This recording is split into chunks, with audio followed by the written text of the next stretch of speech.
Hey, I want you to imagine the best PD experience of 2025, and it's coming to you in March. It's the Red Carpet Campout, 90 minutes from Brisbane, luxury tents. There will be 10 dynamic people who love building connections, building communities, and generously sharing their ideas, and also love having a ton of fun. Are you one of those people? All the details are in the show notes if you'd love to book your tent, or send me a message on LinkedIn if you'd love to know more. Enjoy the episode.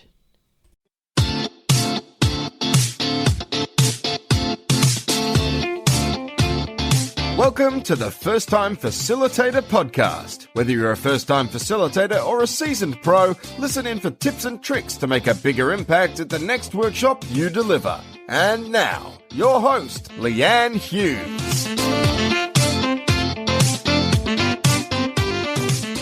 To the show, I'm your host, Leanne Hughes, and I'm here to help you design fast, deliver strong without the stress. Hey, I'm going to share a webinar recording that we did last week all about building a brand. So many of you are solo consultants, you have your own agencies, or you might be working internally, but you're thinking around, I definitely want to start my business at some point in time, I don't know when. And I think it's kind of fun sometimes just to lift the hood and share what goes on about building a brand. And so last week on the 12th of the 12th, 2024, what a cool date, I launched the new leannehughes.com website, and I jumped on a call with Jason Knight, who was a guest on this podcast back in episode 61. I finally recruited him to do my rebrand, and I just am delighted with the results. Now, obviously, because a brand is very visual, it's probably worth jumping into the YouTube video and watching some of these elements. And I'll link to the YouTube video in the show notes. It's just on my YouTube site at Leanne Hughes. If you can get past not seeing what we're talking about, because we actually do we talk about the messy middle, about the process around some of the questions that Jason asked to really form the brand. So I think this will work in a podcast medium. I think it'll be very helpful for you if you're thinking about refreshing your brand identity next year. Enjoy the listen, and you can check it all out over at leannehughes.com. So many people that are joining us. We really, really appreciate you being here. And do let us know in chat where you're based and what brings you here today. The website is live. It went live yesterday. The fun part is not actually sharing the final product. It's talking about the process. So we'll kick off. The messy middle. Yes. So excited to share that with all of you. Thanks for being here. I'd love to introduce you to Jason Knight. So Jason and I spoke on the First Time Facilitator podcast back in episode 61. And I've been a huge fan of his work.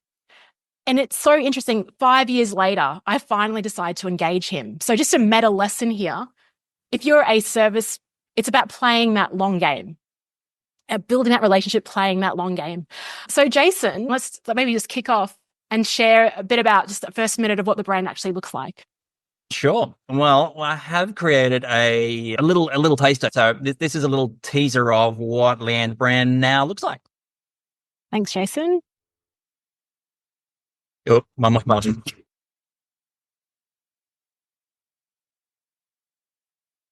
Okay, sure. Very colourful. Let us know what your initial thoughts as you see these images pop. I'm also going to share in chat something that Jason did during this whole experience was he asked me to share my favourite playlist with him. And this is it. So I've shared that into chat. And we've decided to call it the Tropical Courage playlist based on the brand that you see on your screen. And what I love about Jason's process is that he's listening to my favourite music as he's building the design. I think there's just some mastery in that in terms of how important the process is to get into that space.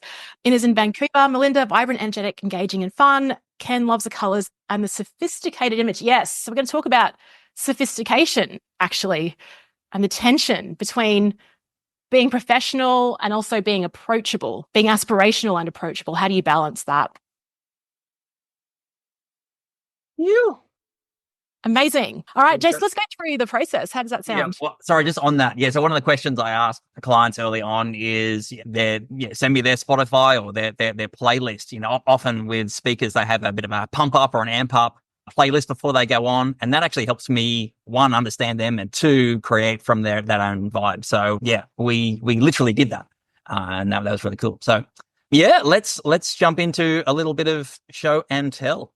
Yeah. So look, everybody has had some taste of the old, and in terms of the old style, and this is the new. But really, the process went through sort of a 3-step process. We are here to share a little bit of the full behind the scenes. So the full is there's a step 1, step 2, step 3. Step 1 and 2 all included in a bundle for me for 1,300, and that is an uncomplicate and then a reposition. So what uncomplicate looks like is a little bit of this process, Leanne, and we can probably have a bit of a riff on this, but a uncomplicate is, yes, it's a diagnose of who you are, what you stand for, where you play in the world. But yeah, do you want to just call out a couple little pieces from that workshop? Yeah. Well, if you can stop sharing for a second, I just want to just talk about why I actually decided to do this first. I think it's an interesting point because I have gotten away with my own branding since I started my own business. My old website, it was good. It was good. And I think that's the problem. It was good. And it's like, that's not what I want to offer to clients. And earlier this year, I actually went on a radical reboot. So rebranding actually wasn't part of any plan or strategy of mine this year. When I got out of the busyness of client delivery, I took myself away to the Gold Coast. Many of you have got that Radical Reboot toolkit. And I did an audit of my own website. And I was like, I feel like I'm on a different level. I'm not identifying with my website right now at all. And when that happens and you finally come to that realization, what you want to do is you're like, I need to change this. Well, this is how I operate. I need to change this right now. Like I cannot have another day. And it was embarrassing. People reaching out about speaking, and I'm sharing my website and cringing at the same time. So I feel like if that's the situation you're in, that was what was in. It was such an urgent thing. And so what I love about Jason's process is it was about speed. Because often some of my peers are like, oh, I've been rebranding for the last 6 months, and I think you lose momentum. It's like, it's got to be contained. It's a project and you want that delivery. So yes, if you want to share, I just wanted to share that as a Shari, good is the enemy of great. Oh yes, exactly. That's right. That was actually one of the pieces we called out to Leanne. I'm like, look, one of the challenges that you will face in this process is killing good, because like Leanne was at a good space. And it's like, look, if you want to get to where we have uncovered, then you need to be okay with killing something, letting something die. So yeah. Yeah, that's right. All right, cool. So yeah, we'll share the tension behind some things. And are you able to zoom in or just make the full screen? Yeah, because I think it might be. And what are we after? Okay. We might go to the right. I think I love this. So this is something you can play with if you're looking at your brand. When we went through this 2-hour process, Jason was like, okay, based on this continuum, where do you place yourself? So classic versus modern, economical versus luxurious, approachable versus, and that's probably the one I over-index on. I want to be approachable, but I also want to be luxurious. And you think, how do those tensions coexist?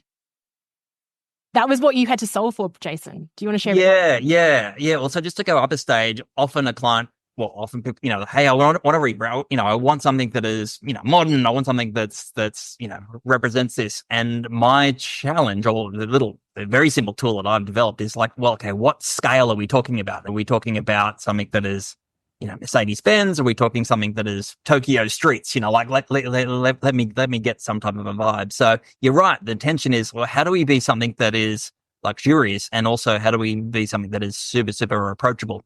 And this is literally a screenshot from my workshop, because we've still got my spelling mistakes, highlighted that are trademarked, Jason.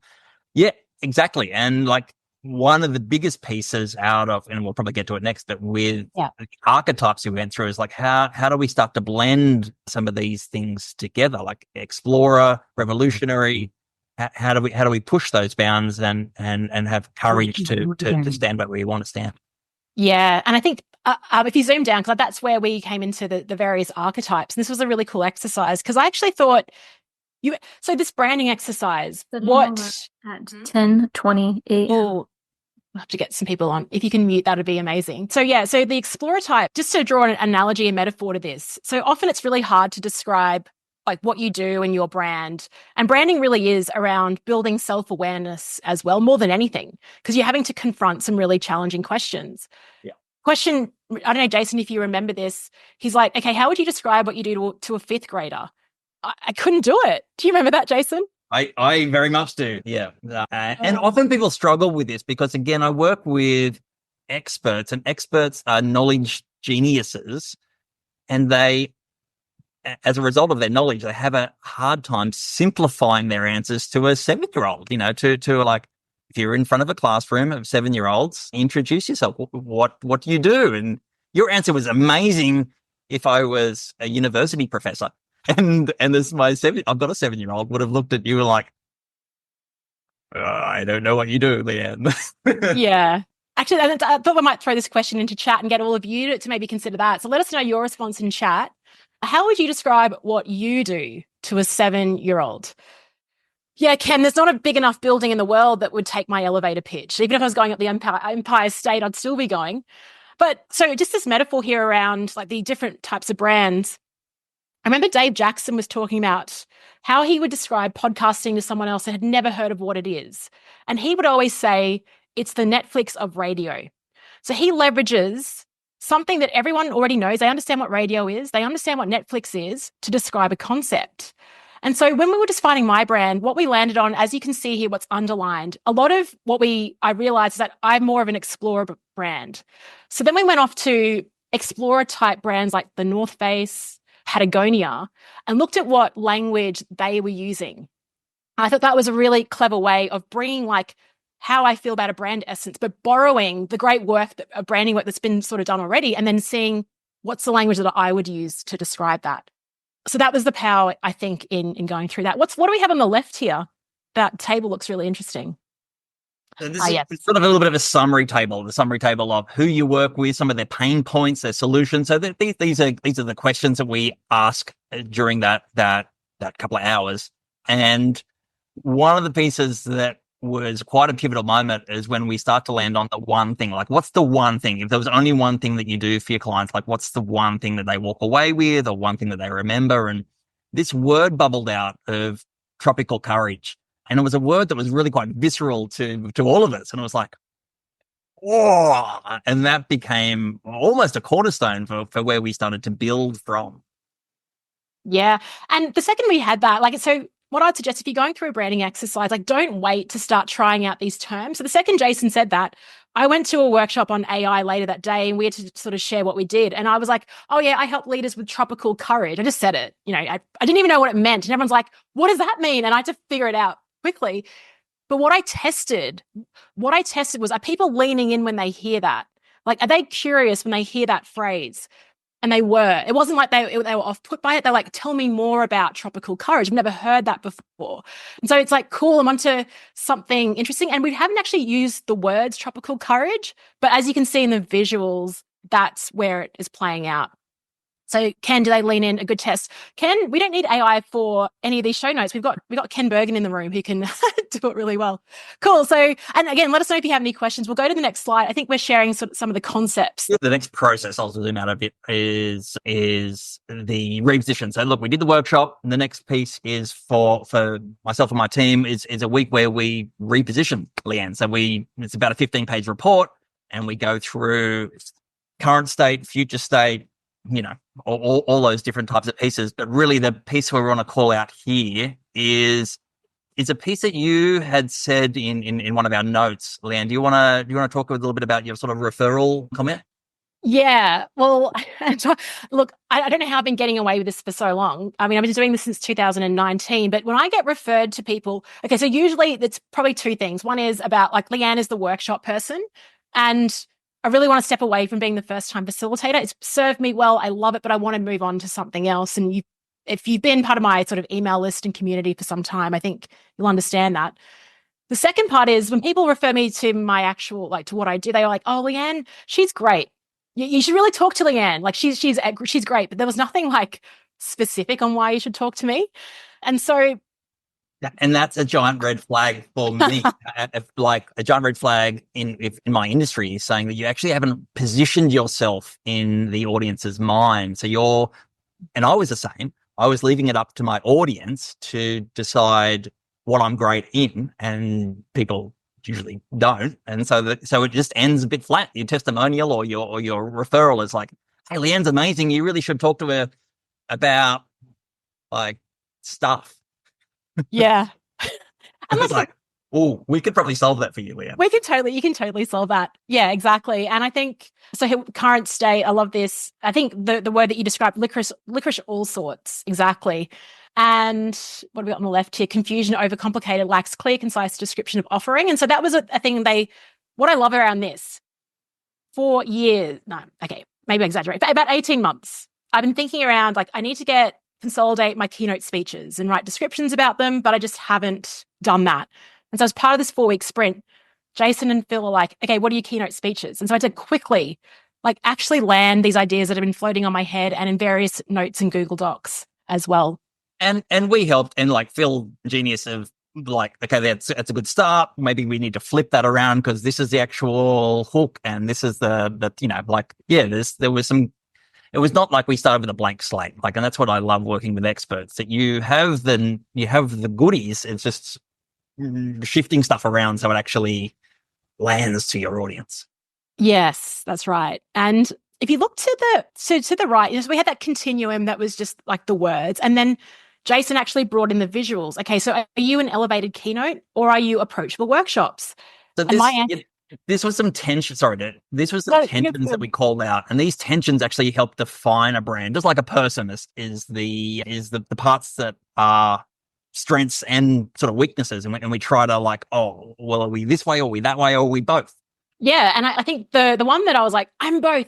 The bottom one, am I tropical freedom or am I grit performance? Like Michael Jordan, I'm like, I am both.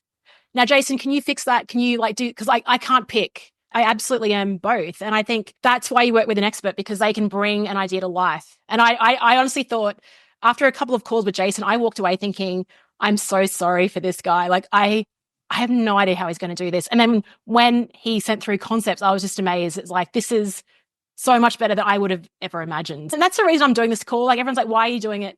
I don't have an affiliation or a partnership with Jason. I just like promoting people that do great things. Plus, it's a website. It's intangible. It's not like I could go out and show people. And I thought, this is my opportunity to launch it on the 12th of the 12th, 24. Cool date. I'm so grateful that you're here, and just use this as a learning opportunity, because it's something I know many, consultants struggle with too. All right, so we'll go to the next. What have we got? Yeah. And really the next bit is about the process. So really from that stage, there was a yes moment. So that was the piece of the initial document. And then Leanne was like, yep, I want to go ahead with a package or the piece. And I just want to call out, again, one of the diagrams one of the frameworks I use is the explore and closure. So we explore very fast to begin with, and then and wildly. So often people try to land on a concept straight away. Is it this or is it that? Is it this and that? We try to do it a little bit different. We start really broad and try to narrow it down. So within our first meeting. So maybe this was like on the Wednesday, and then on the Friday, we'd pretty much landed on the concept. So on the Wednesday, we presented this visually in terms of, look, this is a bit of a mood board we're vibing with. This is sort of tropical courage. And this is sort of a sample landing page. Is this sort of it? And we discuss some pros and cons. Do you want to add anything to that, or that's? Yeah, no, I think, and that's why I love the speed. I actually worked in a marketing role about 10, 15 years ago, working on a new website. And I remember working with that company, and they kind of presented the concepts at sort of like an 80% stage. Whereas Jason was sharing at the front end of a 20%, like, hey, here are 3 different options. Go into this mock-up and just literally click on what you like and what you don't like and comment on that. And also at this stage, I always talk about work in public. And so I've got a few like friends, Micah, Petra, Steph, and I shared the mock-up doc with them just to get their thoughts. They really did reinforce. So this was concept 1, concept 2. Yeah, this is concept 1, this is 2. And really this is about that same tension here in terms of, are we going tropical or are we going elevated? So really this was tropical, this was elevated, and we talked a bit about what you loved, what you hated at the same point. So this was sort of first meeting. This wasn't a month into it. This was first meeting. at the same point, we all like Phil had also produced the verbals, and as you called out, like we called out the sort of archetypes, and we explored some of that. So it's like, look, if we lean into what North Face says, do you love this or do you love that? And we're really just digging out more of the gold in you about what you love about different things. So yeah, we explored some of the Explorer. We, Ben and Jerry's versus Corona. We called out some of the different things that you loved and you hated, and then some of the tangibles, like making it really clear about what what people get. Like what's the results of working with Leanne? So yeah. Got a question from Flamer. G'day, Flamer. Did you start with the verbals or did it all emerge together? It all emerged together, but what they did ask me was to share, I think it was in the first meeting, like any key phrases I love, what I stand against. And I don't know if you're like me, Flamer, I've got pages and pages of like cool phrases and sayings that just don't go anywhere, just sit on my notes. And this is an opportunity to throw them in. And while we haven't used all of them, I've got this amazing pack now of just super cool phrases that I can use at any time. The one that I ended up loving was kind of based on Corona. It's that 4 words, let's take this outside. So I love it for so many reasons. One is, let's take this outside, as in like if you're in a bar, you're issuing a challenge to someone. And what I love doing with clients is challenging them. Like, let's take this outside, like, let's do this. But also the physical environment. I know when I'm stuck, and I know many of you, when you're stuck, sometimes the best thing you can do is to take it outside. But the take it outside concept is also take it outside the box, take it outside of your comfort zone, take it outside of the boardroom. And so, yeah, I think it's really important to be honest here. Because sometimes when I was sharing my phrases, I felt like, is this a bit lame? Like, so one thing I've got on my Instagram, which is a bit of a joke, is I love rooftop bars and roofless cars. It's just I just think it's so cheesy. I just love it. And I told them, and then Phil's like, what about like rooftop leadership, rooftop? And I was like, oh, I love that and I don't know what we're going to do with it. It's one of my keynotes, but how far I'm going to go in on that, because yeah, I just think you got to be honest and you got to be true to yourself and let them elevate and take what will work from their perspective. Yeah. So this was sort of, as I said, these 3 pages was first meeting. And then about 2 or 3 days later, this was, we crafted this. And this actually was live on, I literally snipped this from LinkedIn at that week, because you had just talked at a workshop. And I was like, oh, this has got a bit of that vibe. And so we'll put this together. Leanne's like, yeah, I really like that vibe. And then, yeah, as I said, about 2 days after the previous ones, I produced something like this. And Leanne like, yes, this is it. And then from that, it is the rollout. It's the rolling out the items of how do we do, yeah, what should the images be? And for Leanne, I think you might have seen, but I've taken a still photo and then animated behind it so that there's dynamicness, there is ideas, there's life, because that is the type of person Leanne is. So yeah, I think that is, I mean, there's some more there if you really want. We can flick through that. But yeah, I think there's a question here on what website. So this is actually Squarespace. All my websites are hosted on Squarespace. And I know there's like Squarespace has an association, like, oh, every site looks like it's a Squarespace template. I don't think this one does. It would if I built it. I would have just got a template and changed some colors. But you work with a pro, and Jason knows how to bring these images to life. And so I was like, how do we bring this concept of let's take this outside on the front page? And so we've actually it's actually a Giphy. It's a GIF, sorry, which I didn't even think of putting onto the front page. But then you can have those 3 different messages going through as well. Yes. Yeah. So just to be clear, there's a rotating tagline, and we can do that in script, like in code. But part of Leanne's brand is this dynamicness, which maybe I've just made that word up. But this perspective, growing from little to big. The short of it is that's a GIF, and this is GIF. There's lots of moving parts in Leanne's visual brand, because that is the type of person and presence that Leanne is. So. Thank you. All right, so I think we're relatively over to some questions. Yeah, let's do that. So we'll go to questions. So you're welcome to raise your hand, come off mute, ask in chat. The first question might be like, how much was this? Like, I'd be curious how much it was. If he's happy for me to be transparent. the scoping workshop was $1,300. And then there were two options provided. Option one was 15K Australian, which is about 2K American. Just kidding. It's probably around 10K. I'm just kind of joking about the Aussie dollar. And option two was 25K. So I went with the 15K option because I wanted just to get it done quickly, just to see what was being created. And my justification for that is if I can book a 10 to 15K keynote, it'll pay for itself. Plus, this is an investment. Like for the last 5 years, I've gotten away with this is like a long-term investment. So that's, just wanted to be transparent around that. That included the website, the visuals, the fonts, the colors. Yeah, so much. You pretty much got a book title out of it. There's lots of additional items that are almost, I don't know, it's the benefit of combining like collaboration. So how my team or how I work is very collaborative. It's not just simply Leanne says something, we go away, a month later we go, ta-da, here it is. It's every week we turn up with like, this is what we've done, this is what we're thinking, what's your comments, what do you love, hate? And Leanne was brutal, which we love. It's like, hey, this is working, this sort of like, sometimes she was a bit nice, this is sort of nice, and I'm like, okay, that's crap. We need to redo that. If you get a lukewarm response from me, it's like, I hate it. Now, so just a quick thing about logistics. So if you have to go at 9:30, you can go, there'll be a recording, but we're going to stay on and answer questions that you have as they come through. We'll go to Shari. Hi, thank you. I love it. Maybe you said this, but it went kind of fast. Did that price include logos and logo options? Yeah. Great. Awesome. Well, I just want to say I come from a branding background. I moved into facilitation from that many years ago, and like that's totally going to be worth it, y'all. I know it seems like a lot of money, but like that's the best money you'll ever spend, and you knocked it out of the park, and it really represents what I know of you, and I love it. And awesome. Thank you. Yes. Look, I know, like I said, I spoke to Jason in 2019. I know how good his stuff is, but it was a matter of when. And this process just, it worked. And I love it. I'm in love with my branding. I think that helps. You got to love it, right? Kate, great to see you. How are things?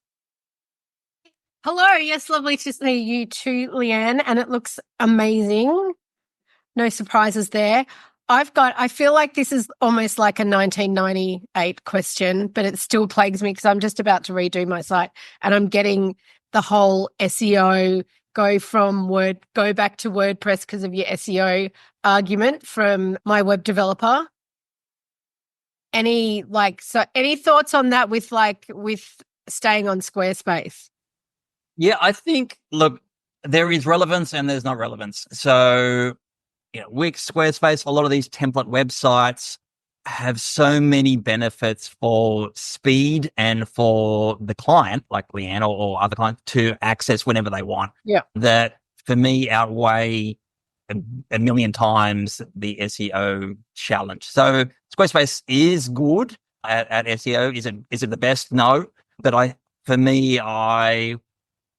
believe that probably 90% of Leanne's leads will probably come from her contacting other corporates, and then the website being pretty much the sale of Leanne. Like, oh my God, she looks fantastic. She speaks fantastic. This is what she does. This is the outline.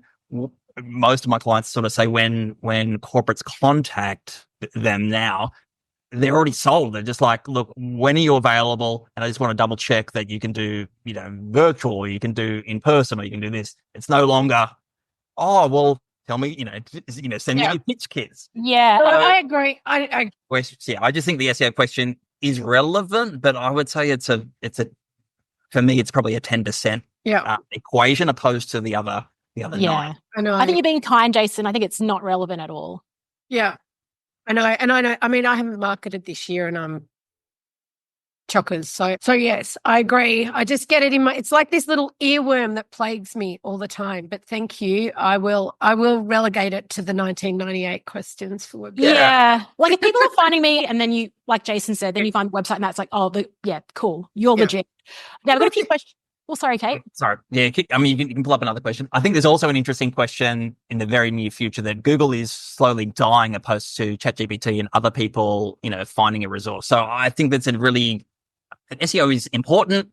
Yeah, Particularly if you're a mega Nike level, I don't think it's near as relevant for others. no, Emma's got a question. At what stage in your career should you engage someone like Jason? 5 to 7. The majority of my clients are 5 to 7 years. So they have runs on the board. There is proof. They're not just wishful thinking. So when I started, and many people started, it's like, I want to be Mercedes-Benz. I want to be Apple. I'm like, great. Show me the proof. Show me the testimony. Show me the awards. Show me some runs on the board. Then I can work with you. If you don't have them, then start much lower, do it yourself, go to Fiverr. There's places to get some runs on the board. Once you've got runs on the board, I can amplify your authority from good to great. Yeah, that's a great answer. Yep. And I was about the 5-year mark as well. And this kind of links into Antonio's question. And Tolu, I've got your question as well. Antonio, what are the criteria, according to Jason, when you know you can take a client such as Leanne to the next level? Do you evaluate who contacts you, and do you see the fit between the state of their business and the value you provide? I imagine it's not for everyone. Yes, it's not for everyone. Knowing yourself knowing yourself is a big one. And that really it comes from 5 to 7 years. It comes from the results and also time and budget. Some people are happy to do it themselves. It's great. That's not my fit or not my jam. I'm not. I used to do the 8-month projects, and I, experienced the mental fatigue of that. I no longer do that. I do month sprints. I elevate very fast, and that costs money, but it takes someone from a $5,000 proposal to a $15,000 proposal in a month, which is a very quick ROI. Yeah. And just in terms of that sprint, it's not like I wasn't running workshops or working for 4 weeks. It's been a really hectic month You're for me. in Vegas. I was in Vegas. I had a call with him when I was in Vegas. This has been, look at my Aura ring. I've got terrible stats for this month in terms of sleep and readiness, just shocking. But the process, it was like an hour, I can spare an hour a week to do this. I could respond to emails. I've got images, I've got videos. It was like, I think a lot of us sort of wait for the right time and when there's space, same as writing a book, you just got to create the space if you really want it. So that was one. We've got a question from Tolu. The only other added is you can't outsource your heart and your brain. And so I have worked with the giant corporates, the oil companies, the mines, that it's like, I'll work with the marketing department. We do great work. But if I have access to a Leanne, if I access her heart and her brain and her soul, then I get to create out of that, and we get to do it very fast. When you try to outsource it to be like, I'll get my VA to, do it. That's fine if they know you. If they don't know you, then it's not going to work. Yeah, and you're right. And a lot of the value actually just came in conversations. And this is why I love appearing on podcasts as a guest, because I say things in my response that I've never even thought about before. It's only when I'm put on the spot. So there's massive value just being, the process of creation. Tolu asks, how do you decide whether to host projects like your book and podcast on your main website versus a separate web page? That's easy. That's information hierarchy. I love it. And this was a good arm wrestle with Leanne in terms of what is the order of content and what should focus, essentially what should be on the homepage, what should be featured and what shouldn't be featured. And this is this is something that my team solves, and we obviously double check it, but I would say it comes from the hero. So what makes the money, and what do you want to be known for, and what are nice supporting trust elements. So the clients that Leanne works with are trust items. So, showing off that I work with these type of clients are really, really important to showing and communicating trust. And then nice to haves like blog or free little downloaders are great, and we can put a little teaser of them, but they should live in a resource folder. They should live somewhere else and not necessarily be the first thing that you encounter. So yeah, for people to be able to snack on Leanne, so there's a show reel, there is bite-sized testimonials. That's a whole nother topic that I'd love to pull apart, testimonials. But yeah, there is little bites that prove her expertise and her level of positioning. And then everything else is sort of funneled away to speaking, to resources. Yeah. And I still have my legacy pages for First Time Facilitator, because that has the show notes. I've got the legacy for the 2-hour workshop book because that's just a standalone product again, but they're linked off as well. So it's like you want the Leanne Hughes, your .com to be the kind of like the airport potentially. I don't know if that's the right metaphor, but there we go.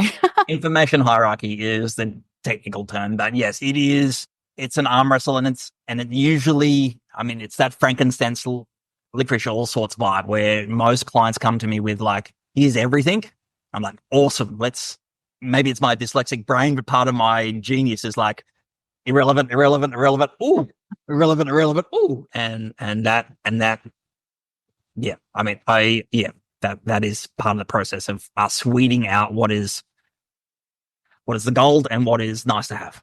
Yeah. Cool. Any other questions, comments, thoughts? Melinda, thanks for sharing. Great to see under the hood and appreciate the openness. You're very welcome. I love that. MK, well done, Leanne. Flamer, you're amazing. Thanks so much for this look under the hood. You're very welcome. Thanks so much for being here. I know like many of you could be doing other things, particularly this time of year. So we both really appreciate it. I'm just throwing some links into chat. I can share QR code. Perfect. If that's easier for you, you can take a little snapshot. But yeah, Leanne's got a workshop next week. And if you want to find out a bit more about my process and how to work with me, then check out Ask Jason Knight. But yeah. Amazing. And I was going to say, if you find any bugs on the site, just send them through and I'll send you something. I don't know what, maybe some chocolate or something else. But I thought the best way, I've tested the site, but the best way to get it tested is for other people just to jump in and send screenshots. So I love the whole collaborative process around it. And Jason, you're so talented, and I'm just so grateful that I worked with you, like especially this time of year, just to kick off the new year on this bright note. I'm in love with my brand. I love the process. I love that you made it easy. The speed of it just worked. Yeah. Tell me about the confidence of sort of 6 months ago to now. What's the mojo and the confidence like in you? But I think the confidence is huge. It's like I just want to share it with everyone. Like I just cannot wait to get this out there because I think, and even with this recording, I'm going to put it onto the website, like into the blog as like, hey, if you want to know how this all worked, because my biggest value is working in public, is sharing that process. So I'm 11 out of 10 confidence right now. So I appreciate that. Thanks for. I'll ask again if nobody else is. I know Leanne knows to shut people down if she needs to, right? We're a facilitator. So I'm curious, the stage you're in, Jason's created this amazing amount of work. Are you going to do updates yourself, or are you going to continue to have somebody help you with updates? It depends on what it is. I actually built my own website when I was 15. I use HTML. For my favorite soccer player was Harry Kuehl, and I built a website called the Kuehl Casa. And I learned HTML and I self-taught HTML. So I'm pretty confident with website design, but not graphics at all, not and attention to detail. So I think if I need something like significant, some changes to the front banner, I will be going to Jason. Plus, what he's given me are all the brand assets. So then I can engage someone just to create some social media templates that I can use. But yeah, I think it'll just be if I need something that Jason's flair can, and only he alone can do, I'll be going back to him. Okay. Because it just brings up a bigger question, which maybe you can do another event on, is like that delegate stage, right? Like you can do it, but what is your time best spent doing? Like exactly your zone of genius or somebody else's? Very good call. I was actually at a speaker retreat on the weekend and we were talking about that question. Who do you need in your corner? I'm doing this to myself. I want to do a podcast every day next year. And so you can find it on Apple Podcasts and Spotify. It's called Leanne On Demand, but it's going to be every day I'm going to podcast. Yeah, everyone's giving me this look. Don't worry, I've got a strategy behind it. And one of the strategies is I'm going to get someone work with someone who's going to I'm going to create the audio, but get them to push it out and do everything else. And it's going to be really around, let's take it outside. I'm going to record it when I'm outside and on the go, as opposed to a 1 hour interview. It's not like that. There might be some interviews, but I just thought with the new branding, I miss podcasting. Well, you might need guests. So, hey, I'll reach out. Yeah. One of 365. Yeah, that would be nice. Thank you also for being transparent. Yeah, you're so welcome. MK, I feel like doing step 1 with Jason would still provide lots of value for just getting credit. If we're not quite ready for Leanne level, would that be right? Yeah, so MK, that's what I liked about, and it's such a great, how Jason operated was such a great lesson even for me as a consultant, because even paying for an audit. Because I also thought, MK, I went in thinking, I'll just get the audit. And then it was so good. So I definitely think there's value in it, just because what it does, it puts you in the firing line. You got to answer the tough questions. You got to be in that awkward space. Yeah. Yeah. And it is, I have seen in my own life and also working with others, it's outside the jar. Like, it's one thing to be inside the jar looking out and thinking, I'm a guru. Like, of course, everybody knows how to book into my keynotes, and someone outside your world looks at your website or looks at your website and your socials, and they're saying, hang on, LinkedIn says this, Insta says this, website says this, I'm confused. And yeah, the other person's like, oh. Well, do you remember this, Jason? You on the first call, you go, you're giving out mumpreneur vibes. Oh, I do. Yeah, we dropped some words to you. And I was like, you're so, like, I wasn't offended because I kind of knew. But then to hear someone call it back at you, echo it back, you're like, oh, he's right. He's right. Yeah. And the problem was, like, I didn't have a real brand. I just had some colors. Like, that was it. And so when I was putting something together, I would just go into Canva template. It's so not, like Shari said, why was I doing that? And now I've got the strategy. Now it's like, cool, I can get someone to, help with the implementation. Well, so to say, like, Jason and I were like, oh, if no one comes here, we're happy just to riff on this, but we're so grateful for you for being here and being part of this process, and it feels like it's actually launched into the world. So thank you. Yeah, and let's just take a moment to celebrate Leanne, one, for always showing up and giving her best, but two, stepping into the world in her greatness. So Leanne, I just want to, on behalf of everyone, celebrate you for being bold and looking and sounding great. Oh, thank you. And let's see if as you go, I might just play my Tropical Courage playlist. See if that, I don't know if I'm so bad at sharing music on this thing. Is that worth? Honestly, that if there's just one tip, try to think of your brand less as a logo and colors, and more like, what's the vibe? Like, what is the vibe of my brand, of my reputation? Yeah. Put images to it, put sounds to it, put a drink to it. That was one of the questions. And as a result of those type of questions, we got a real insight into Leanne and was able to create, a very dynamic and very energy vibrant, brand for her. And I think it looks hot. I think it is too. Is it late for me to say that? Yeah. So maybe create your playlist as you get off this call as a fun action. All right. Awesome, Leanne. Thank you. Bye. Bye.